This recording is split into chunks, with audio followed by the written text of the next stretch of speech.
flavor for your ear. Epic Spotlight.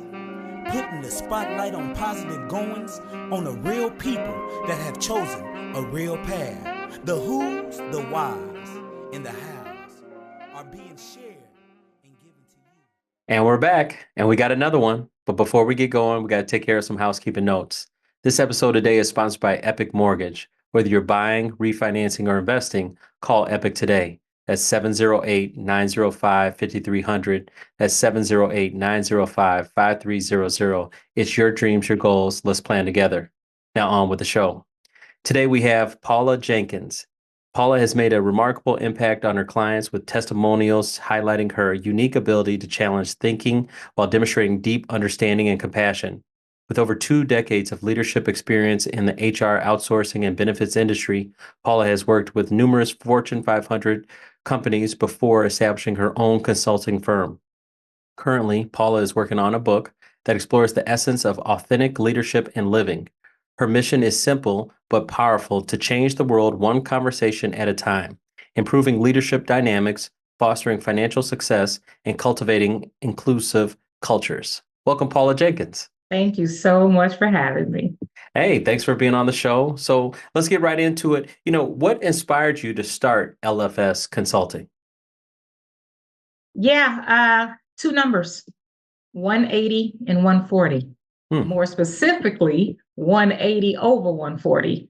That was my blood pressure back in October of 2017. And my doctor said to me, if you don't change your work environment, you're going to die. It was that clear, that simple, and very transparent. And what I realized was I was in a very toxic work environment. And the manager that I had at the time, we just were not on the same page. And so within 3 months of that conversation, I left. And was not easy because it was my corporate career and it was great, but it was important. And so I left to start my business and focus on 2 passions that I have: financial literacy and leadership development. And I'll tell you, the inspiration really came from, I just didn't want anybody else to go through what I've gone through. My story is not necessarily unique. There are a lot of people who have been in toxic work environments, but honestly, everybody doesn't make it out. And so I really, when I talk about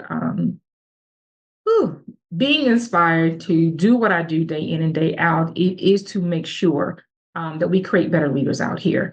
And I think that's the really important piece that keeps me going every day. It's those 2 numbers.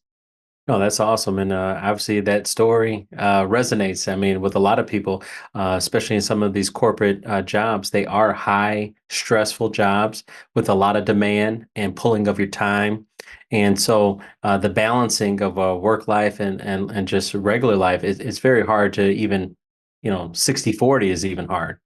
Right. So how have you seen you really change as a leader, from starting your company to now? Yeah, that's a really great question. I think from a philosophy perspective, the biggest thing that I think for me is I've always been an empathetic leader. That I do know, but I have become even more empathetic. I understand the power of putting yourself in somebody else's shoes. I understand when we take a moment and listen. I have this mantra that I talk about now is everything begins and ends with communication. And it really does. And I think too often we are in environments that we don't listen to each other. We don't take the time to get to know each other. And so while I was a very empathetic leader, I'm even more empathetic now. And I've always asked, what's the most important, skill? And I do say empathy, because I think so many of us, and let's be clear, coming out of the pandemic, we are handling a lot of things, and we were tested. And so for me, I've grown just in terms of listening. A lot of times I will say, everybody has a story, everybody. And everybody's not going to share their story with you. But if you take the time to get to know people, maybe they will, then you'll understand where they're coming through. So coming from. So I know for me, my growth really comes from just being more empathetic. Oh, that's awesome. And I resonate with that. Obviously, I always have a saying too that, 2 people could be speaking English, but still don't understand each other. And Yes. I've seen it happen far too often. And sometimes it's just an explanation that will clear things up, clear the air, make people understand what's going on. But it's Come like, on. so many people are rushed, hurry, hurry, hurry. They don't take Yep. that extra time to make that understanding. And so it leaves for me to kind of have my own perception. And then Yep. my own perception becomes my reality, and that may not be the reality of the situation. So Spot on. I Couldn't have under, said it better. no, I understand what you're saying. No, you hit Yep. home. So now Yeah. you emphasize authentic leadership. How do you kind of define what authentic leadership is, and what does that mean to you? Yeah. So here's what I'll say. Authentic leadership is about being true to who you are, true to yourself and your values. And a lot of times I will tell people we all have different values. But not only do we have different values, the other piece of this is when you're being authentic is make sure you're fostering an environment of trust, of respect around those who you are working with. I think so often we don't do that. And when you're leading authentically, one of the things you have to do is you have to understand and communicate your own style. So that's the first part because we're all different. But that also means knowing your strengths. It means knowing your weaknesses. But it also means being open to feedback and growth. I say it all the time. I'm not a perfect being.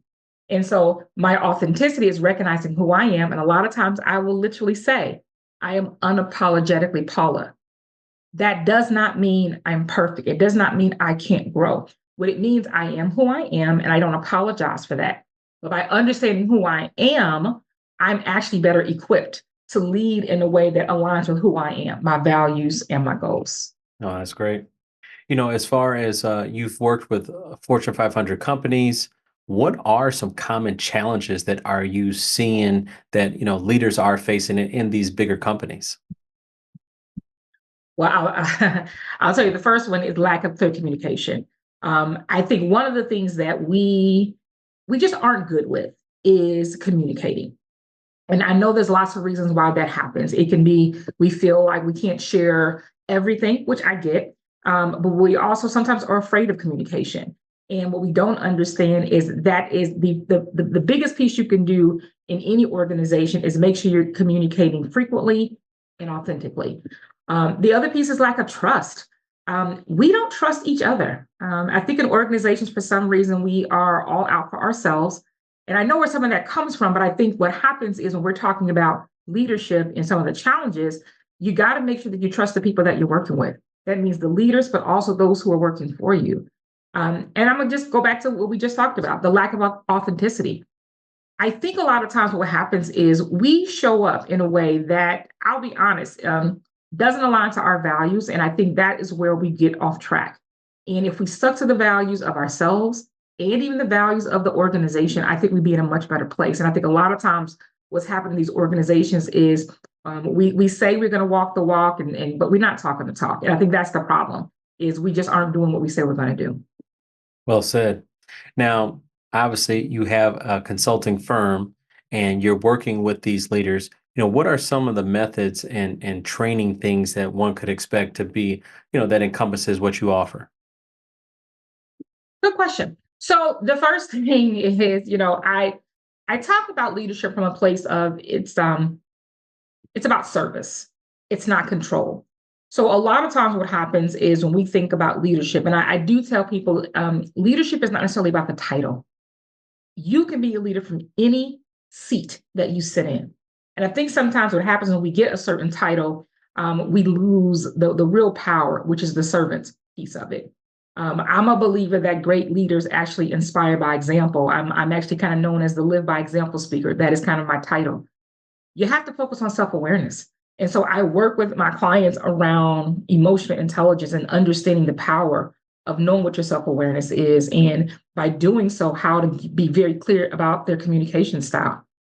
I also teach them how to empower others, through trust, through delegation.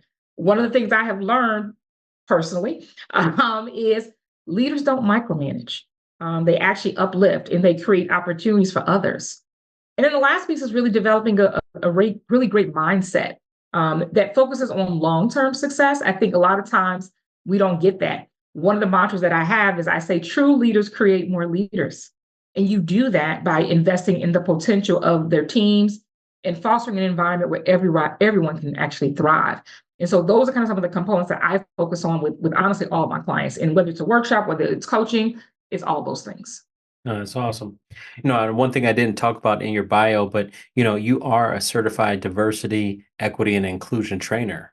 So I was curious, just as far as how do organizations go about fostering that type of culture within, maybe they don't have it right now. How do they foster that type of culture? We're in a very unique environment right now. Let me start by saying that. And here's what I will say. It really starts with understanding that every single one of us has biases. Every single one of us, and especially unconscious ones. And so you have to start there. If you're really going to talk about inclusive cultures, you gotta start there. We also have to understand that DEI, diversity, equity, inclusion, is leadership. One of the things that I have found is we try to separate it as if it's some anomaly. It's not. It is leadership.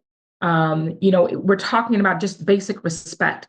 It's also listening and don't make assumptions. I think a lot of decisions are made because we assume. I think one of the worst things we can do is when somebody has children, right?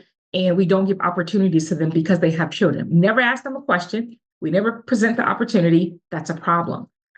We don't look around our table and say, wow, everybody is the same age. Where's the diversity in age?